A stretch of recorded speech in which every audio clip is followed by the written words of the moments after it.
What's going on, folks? And here at Tool Dyno Works, and today I'm in the dyno room with our very torn apart GSX8 doing some airbox testing. Now, as we've alluded to in a lot of our previous videos on this platform, the stock airbox on these bikes is not great. In fact, the intake is probably the single biggest room for improvement on this bike when it comes to actual physical things you can change.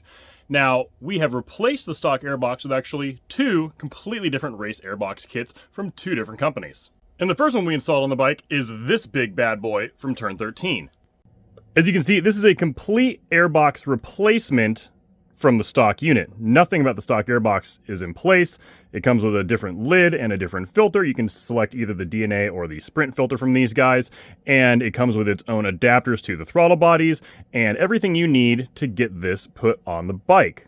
But I will say, because it is worth noting, the installation of that box is tough. In fact, the entire subframe of this motorcycle has to come off to get that thing wedged in place.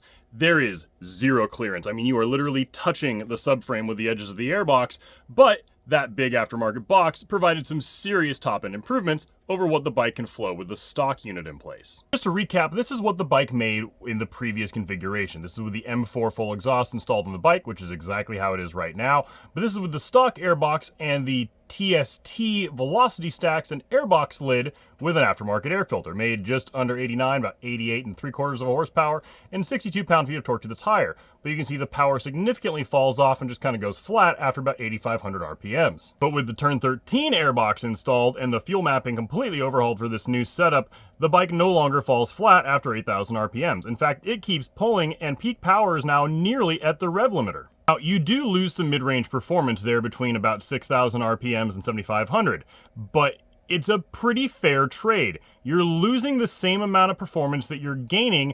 It just depends upon where you're looking at through the rev range. And for folks that have been racing this platform or doing track days on it, the top end is where they were struggling. These bikes already make so much more mid-range power than the competing CP2 platforms, so the MT-07s and the R7s, and way more mid-range power than the Aprilia RS660s, but they fell flat at the top end, and so that's what these companies were trying to resolve, was that dip where everybody was sort of just getting walked away from by the built Yamaha CP2s and the R7s and the MT-07s, and especially by the Aprilia RS660s. And as we've said time and time again, as long as you are gaining at least as much as you're losing, depending upon where you're looking at in the rev range, robbing Peter to pay Paul is okay. What we don't ever like to see, and we don't ever promote here, are kits that cause a larger loss than they provide a gain. And just so we can be really specific here, that's about a 5.4 horsepower loss, right? They're around 6,700 RPMs, which is the largest gap in performance through the mid-range. And that is almost exactly what you're gaining at the top end. That's about 5.36 horsepower exactly. So once again, that is a worthwhile exchange if you're racing this platform. You need the top end. You already have more than enough mid-range performance.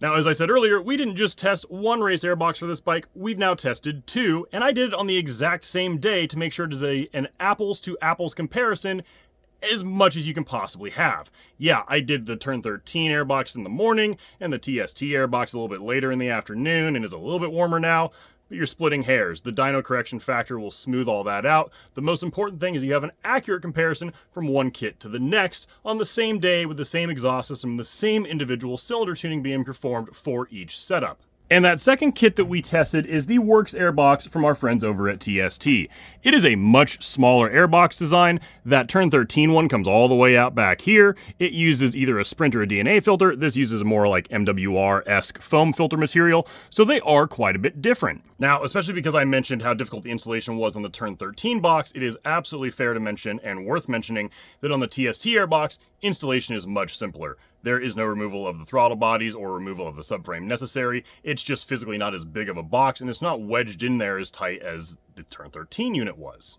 In the exact words of our technician here that I had installed both of these kits, he said, quote, "The Turn 13 airbox is a real bastard to install."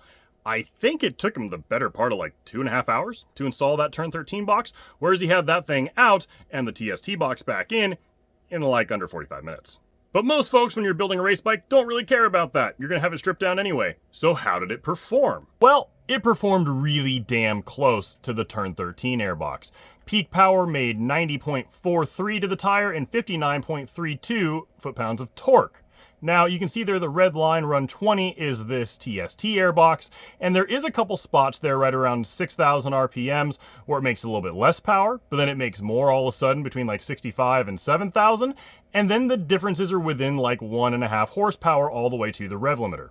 So does the Turn 13 Airbox make a little bit more total power than the TST Airbox? Yeah, there's no way to deny that. It's like 1.3 horsepower more at the largest area of the top end in terms of peak-to-peak performance.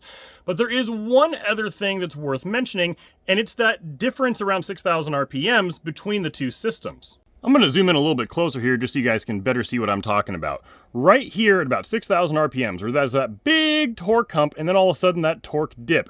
You can actually feel that, not just on the dyno, but when you're riding the bike. If you're coming out of the slow corners on these things, you're probably coming out of them right around 6,000 RPMs. And that big torque hump where it comes out of this dip here almost feels kind of like a kick to the rear wheel. It really jumps up in torque, but then all of a sudden it falls flat again and then kicks again closer to 7,000 RPMs. So while it's making more power earlier, I don't know that that's actually a good thing, because again, when you're on the track and you're racing, you're trying to maximize your throttle input as soon as you possibly can on corner exit, and this definitely upsets the chassis a little bit.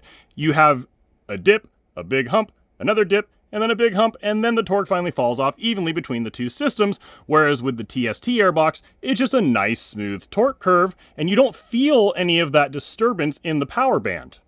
So this might be one of the few times where I'll actually say that more earlier isn't necessarily better, just because of right where it is and how much you actually feel it in your ass when you're on the bike. Now, in full disclosure, both these systems were sent to us for free. I have absolutely no bias toward one system or the other. I don't even know what they actually cost. Again, they were sent to us for free for our own independent testing, and we're just happy to share the results with you guys. The important thing for us is that we have custom ECU mapping now built for each kit and know how they flow in comparison to another. So for you guys, our customers who are looking to buy our ECU flashing service, we can guarantee that we have mapping dialed in for you for both setups. If I was to give an opinion for the Turn 13 Airbox and the TST Airbox, it truly is that you're going to be happy with either one no matter what if you're looking to pick up performance at the very top end of the RPM range. Because now that these things are making the low 90s to the tire on pump gas for horsepower and right around 60 pound-feet of torque, that is awesome. That is a very competitive platform, especially on an engine that's completely bone stock. I've never even pulled the cylinder head cover off of this engine, and now that we're at 90 horsepower, or actually almost 92 with the Turn 13 box, that is a pretty incredible improvement over how the bike is bone stock off the showroom floor. Compared to stock, you're talking about a 20 horsepower and 12 pound-feet of torque improvement at 9,000 RPMs at the very top of the RPM range. The bike doesn't even look like the same machine anymore when it comes to output. For just an intake, exhaust, and tuning, that is an absolutely ridiculous performance improvement. Now, if you're looking to get your ECU mapping properly dialed in for your specific intake and exhaust system, please look no further than right here at Two Wheel Dyno Works. I can guarantee that you will not find higher quality custom intake and exhaust specific ECU mapping for this platform anywhere else. I have over 30 different folders built for different intake and exhaust combinations already for this bike, and it hasn't even been out for a year. We purchased this because we are committed to providing unparalleled tuning support for this platform, so as new kits both for the intake and the exhaust come out, we'll be sure to purchase them and test them and build custom ECU mapping for them right here at Two Wheel Dyno Works. And as always, if you have any questions whatsoever about what setup we would recommend or tuning for your particular application, please do not hesitate to email us at support@tooldinoworks.com. I'd personally answer tech support questions every single day that we are open, and we are always happy to help get your bike properly tuned and dialed in.